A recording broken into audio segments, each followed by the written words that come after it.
Welcome to Relationship Month. We're hosting this Relationship Empowerment Month, bringing you insights and tips for each of the 16 personality types, and of course, our 8 striving styles. As you'll see by tuning into each episode, no two types are exactly alike.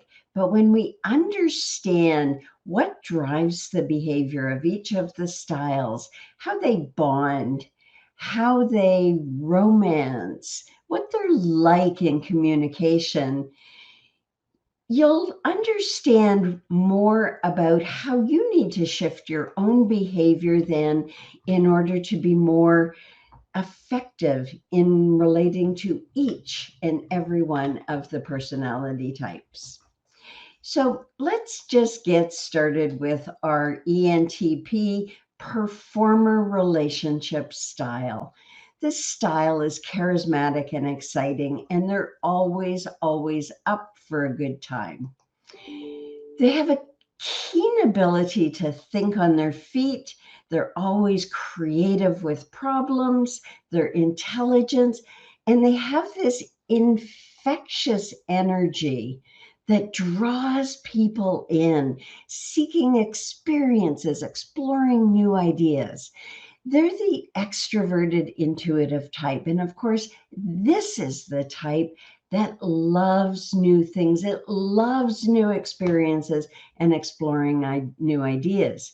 However, this can make them very ungrounded, and their need for independence and trying new things causes them to be bored sometimes with this tendency to drop whatever they've been doing and move on to something else. Of course, it makes it very difficult for them in long-term relationships.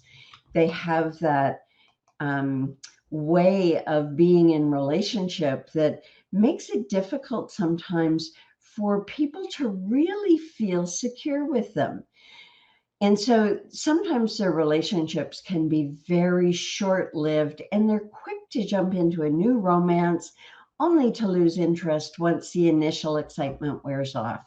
This can be very frustrating and hurtful for their partner, who can feel like they're constantly competing for their attention and their affection. So here's some key things that you should know about ENTPs. Overall, the ENTP, they're that exciting, dynamic partner, bringing a unique perspective and energy to their relationships. But they can be sometimes challenging and unconventional. Their intelligence, creativity, and passion makes them an unforgettable and rewarding partner. However, this ride has a bit of a double-edged sword. On the one hand, it can be exhilarating and fulfilling. And on the other, if you long for more grounding, if you really need to be building something solid, especially, in the beginning of the relationship where we can feel quite anxious, you can end up being tired and confused because you think one thing is going to happen, and then you show up and something totally different is going on. They're always on the hunt for a new experience, and they love chatting about their ideas. So what ends up happening is that their partners will buy into the idea that they're presenting as though that's really going to happen. And meanwhile, the ENTP has gone on to something else because it was the idea that was exciting, not necessarily putting it into a reality. So the relationship with ENTPs and this performer style, it can be very challenging for partners who want more deep, meaningful conversations. And they can be a little weird or have a unique sense of humor that might take some getting used to. But they're very playful and imaginative. I can't say that word enough, which can add some excitement to a relationship, but challenging to those people, again, who need more consistency and more certainty in their lives. ENTPs are born to argue, really. Because they're a rational brain style. It's that, I love ideas. I love the possibility. I love the potential of the idea. And I love to argue. And I'll argue both sides of a situation or a position just for the fun of it. But this can lead to some real disagreements in the relationship because they're also pretty stubborn and don't like to back down from a fight. But they'll turn on a dime. You'll be fighting one side, and just when you start to see their point, they'll flip it over and they'll argue from the other side.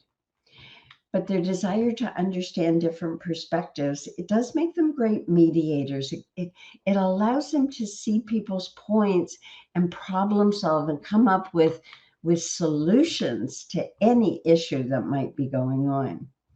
When they're really committed to a relationship, they are dedicated to working through their conflicts and finding solutions that work for everyone. However, not necessarily in that touchy-feely emotional way that a partner might appreciate. It will be more with logic and let's see it this way and let's look at the problem this way. And once we've looked at problems from all directions, hey, what's the point in talking about our feelings? It really isn't necessary. I can't say enough about how these people value their freedom and independence. And this shows up because this is one of the main entrepreneurial styles. And the way it really shows up is in entrepreneurial businesses where just when they get the business going and growing, they can get bored with their own business in the same way that they can get bored in their relationship. And it doesn't mean that their partners have to jump in and be exciting all the time and come up with new and novel things to keep their partner entertained, because this is the main challenge of the ENTP, is learning how to keep their feet on the ground. They really do struggle with those more traditional relationship roles and expectations, wanting a more equal and flexible dynamic with their partner. But they're really loyal and committed to their partners, not necessarily showing it in all of those more emotionally expressive ways, but they show up and entertain and seek to make their partners happy. They protect the needs of their loved ones in any way, in the best way that they possibly can.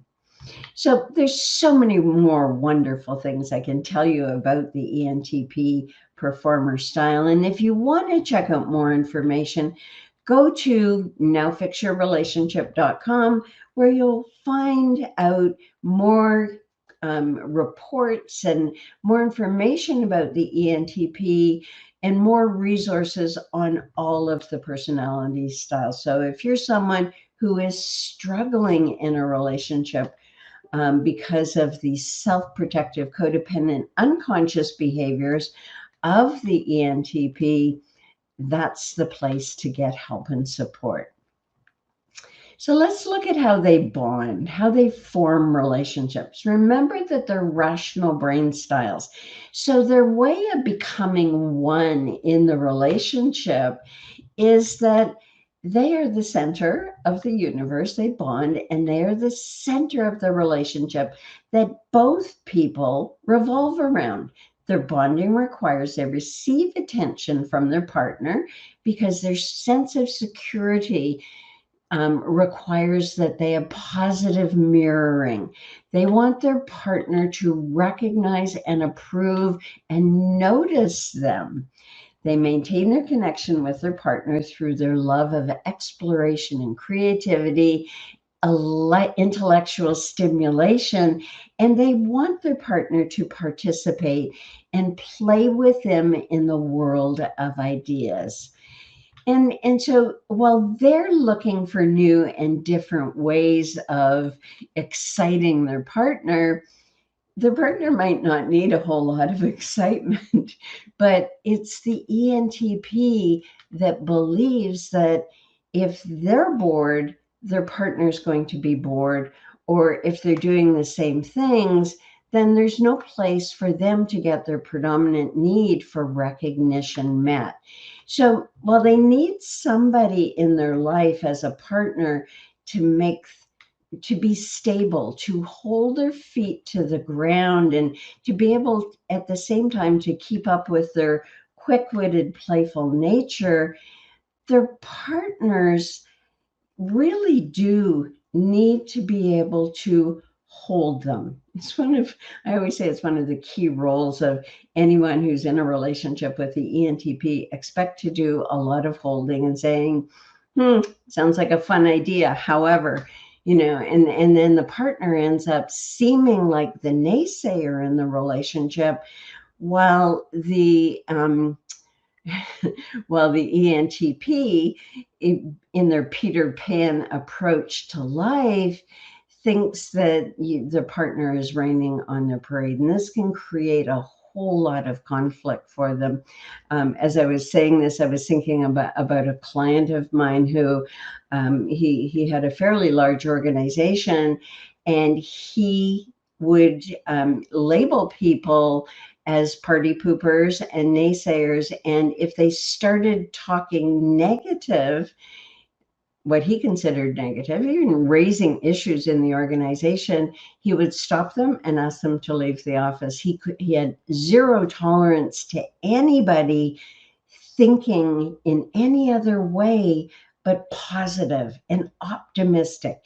And it's like ENTPs, they really do corner the market on optimism, because their brain naturally sees the optimistic path to their vision. However, there's a real difference between what is possible and what is realistic. And ENTPs make a whole lot of mistakes in their life by not being able to bridge that gap between their optimistic, possibility generating brain, and that need to make things realistic and have tactics to achieve their vision.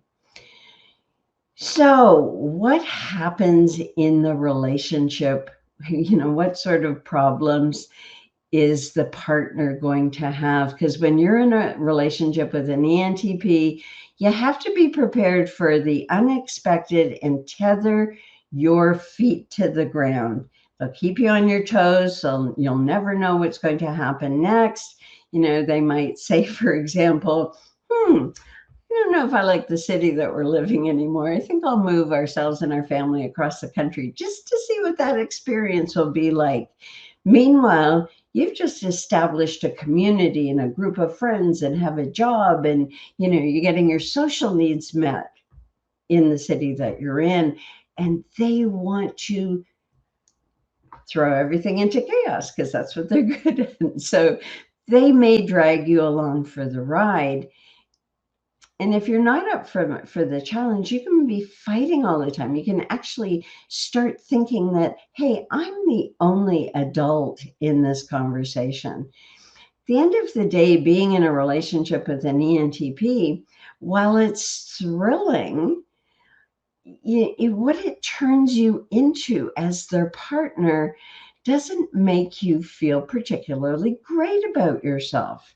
They'll take you to places where you never, ever imagined going, show you things you've never seen, and introduce you to the exciting people and exciting things that you might not have the brain style to imagine for yourself. But relating to an ENTP, it really isn't for the faint of heart. And you have to be up for the challenge. You have to be a partner and manage the side of the relationship that is grounded in reality and knows how to talk to their ENTP partner so that they will be serious about the impact of their behavior on you. So basically, ENTPs are like those kids who always need attention and validation, but really don't know what they want. They're like, love me, validate me, but don't ask me what I need, because I'm really not connected to my own emotions. It's like trying to put a puzzle together without all of the pieces for them sometimes, because they spend so much time in the external world outside of themselves that they don't go in. They don't spend time thinking about what they need or how they feel, because that gets in the way of their optimistic view on life and all of the wonderful possibilities in their magical palace of playfulness. But don't worry, if you can handle their quirks, they are pretty awesome partners. Just don't expect them to be emotional superheroes or anything. They are great fun to be around, but a struggle with handling your emotions and needs as their partner. And when things get tough, they tend to distract themselves with activities, self-medicating, for example, instead of actually dealing with their problems, their relationship issues head on. It's like they're playing emotional dodgeball or something. But at least they're honest about it. They won't say I'm an emotional superhero, or I know how to be empathetic, because they really don't. They need a partner who can be real with them and help them figure out their own feelings. So this brings us to the first relationship challenge, the bigger ones that a partner of the ENTP can have. And of course, we're talking about challenges only in this workshop, because we can read up about all of the amazing things they do as entrepreneurs and pioneers, and coming up with solutions to really complex problems and their insight. And we can talk about all of that, but this is to really help partners and people struggling, and even ENTPs who struggle themselves in relationships, and they just don't know why they're struggling or what to do about it. So the first challenge a partner can have is with the ENTP's intolerance for emotions. I mean, these people can go screaming from the room. They get so uncomfortable with disharmony and conflict. They have a hard time getting cozy with emotional intimacy because they find it hard to understand and deal with their own feelings, let alone the feelings of their partners.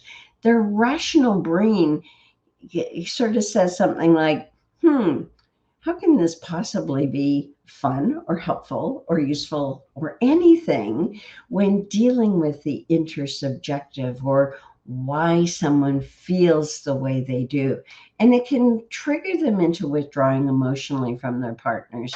They might struggle to explain how they're feeling or why it is they're withdrawing, putting it into words, because what they're doing is looking at you and saying, what are you expecting me to do? Because I'm here to perform for you, and I don't have a clue how to perform here. What do you want? You haven't defined it for me. So it's with everything else they can do so incredibly well. The ENTP really feels incompetent in this arena. That's why they check out. They have a major, major need to move into a place where they don't feel that they're as incompetent as they feel when they have to deal with their partner's emotions or their emotions. They avoid emotional intimacy. They're scared of being vulnerable or rejected, or of you not approving of them. So the naturally confident and self-assured ENTP, they feel like their persona, their ego, their image of themselves is at risk if they've done something wrong. And so they become really anxious and defensive. They worry that opening up will make their real feelings, they'll cause them to look weak and inadequate or incompetent, as they don't know how to take care of their partner's needs.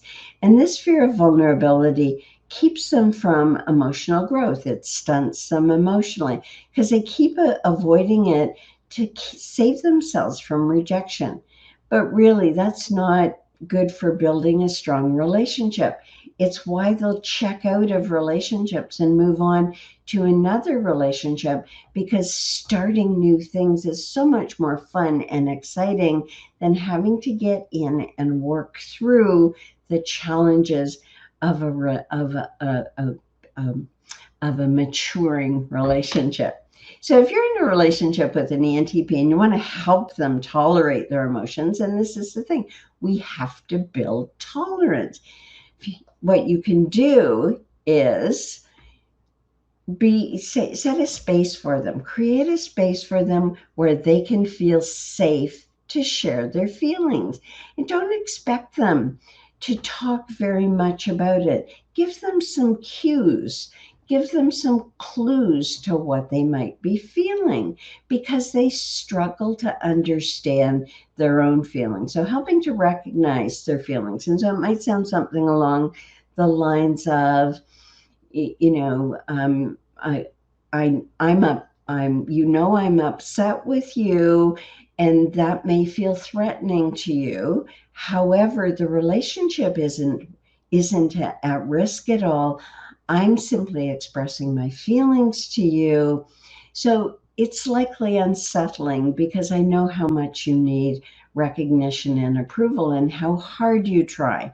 And so by giving them some emotional words like, oh yeah, I do feel a little shaky, or I do feel a little threatened, I didn't mean to upset you, and then you move through it. So these emotional discussions aren't laborious. You don't sit for a couple of hours with these people and talk things through.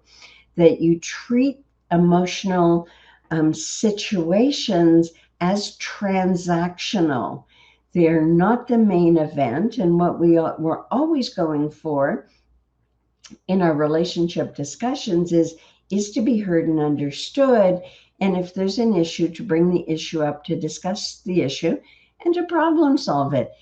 The emotions are not the main event, but it's good to recognize it, because if you don't recognize the emotions of the ENTP, what will happen is they'll move into defenses and they'll start projecting onto you, and they'll start making it about some fault of yours for not telling them or not making it clear enough. They're pretty good at that. The second challenge, it's all about me, and this is their need to be recognized in action. They're the life of the party and they want the attention. And with all their charm and charisma, they have this one small flaw, that they do turn everything around and make everything about them, not recognizing that they're doing it. And when others are talking, or when their partner's talking, they can hijack the conversation, and personalizing the comments and issues and being competitive about, that was nothing. Wait until you hear what happened to me. And this can be really frustrating for their partner, who feels like they're not understood, or they feel like they're only there to be an audience. So why do they do this? They have a need to be recognized. This is their predominant need. It's not going to go away. However, you do need to learn how to deal with it. So to help them overcome this tendency, it's important to be direct and assertive in communicating with them. Let them know that you want to be heard and understood, and that it's not always about them. And so direct the conversation back to you. Encourage them to practice active listening. It's a skill, they can develop it. And to focus on what you're saying rather than relating everything to themselves. It's also important to offer them positive feedback when they do listen, and show empathy for others, as this can be helpful to reinforce the behavior you want to see. And if they hijack the conversation, there's always the finger, 1 second, I'm sorry, you must have thought I was finished, or, I hadn't quite made my point. And before we move on, I'd like you to ask me a couple of questions because I really want to get to the bottom of what's going on with this, and I'd like your insight into what I've said before we move on to you. So let's just park what you have to say for a moment. And really, you have to be very careful that you don't embarrass them or shame them, because they can be embarrassed very easily, although they might pretend that they're not, you see. So don't get mad at them or shame them for just being their naturally expansive, performer-like self, because they thrive on that energy, but they need to boundary it. The final challenge for them is that they tend to become bored easily in relationships. And as I alluded to earlier, this can create anxiety in their partner, always feeling like, am I enough for my partner? Are they going to be able to stay with me? Am I enough? And that can cause the partner to shift into more codependence, where all they're doing is being an audience for their ENTP. And they have big personalities. It's not that they don't. They're free spirited, and think of them like a Mustang, like this stallion that they have to be tamed over time. But if you try and corral them too quickly, they'll bolt. They will just take off.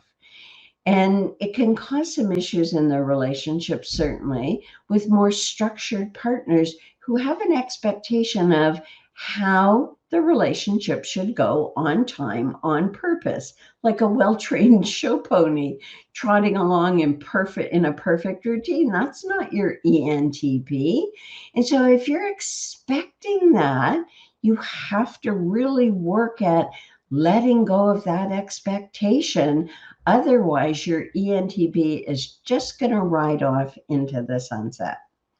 So, your tip is that you provide stability and grounding and help them build tolerance over time. You have to be very, very patient and very assertive.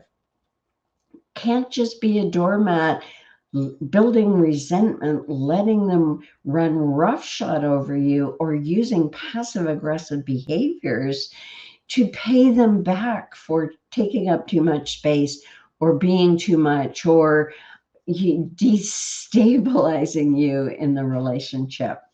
So some structure and routine needs negotiating, and ENTPs are great at negotiating. So don't go at them with arbitrary, we are going to do this and we have to do it all the time.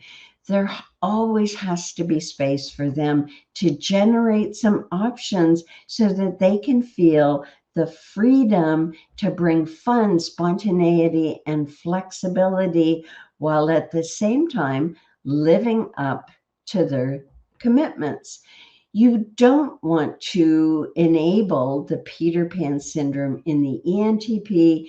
This is not good for either one of you. But always be thinking about new things for the two of you to do together, so that they're not tempted to go off and do things on their own on the spur of the moment. So, like all of the other personality types, the ENTPs have some amazing, unique abilities and some blind spots that are caused by their lesser preferred functions. And like others, we choose partners that make us feel whole. And so, if you're an expansive style, you're likely to be attracted to someone who is very stable in their approach to life, and let the games begin. That's where the conflict arises from.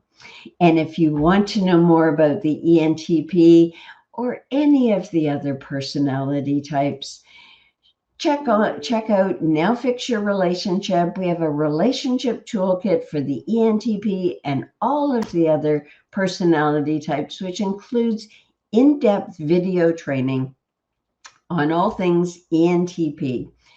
These resources are available to you, and there's so much more to be learned about all of the personality types That's why we decided to host Relationship Month. We're doing all of these 16 Relationship Live episodes for all of the types. So you, regardless of your personality type, can feel empowered in your relationship through deepening your understanding. And I'll hope you'll join me tomorrow to find out all about the INTP. You'll find out how different they are from the ENTP, the intellectual, the introverted thinking type, and some tips on how to deal with them in relationship and romance. Again, if you didn't jot it down, we've got lots of resources for you. And if you can't make it to our live episode, hop on over to Now Fix Your Relationship to access all of our posts and recording, as well as to check out our schedule for the rest of the month. And if you're an ENTP experiencing relationship issues, or if you're the partner of an ENTP, contact us for a free consultation. Looking forward to talking to you soon. I'm Dr. Dranitsaris. Hope you have an amazing rest of your day.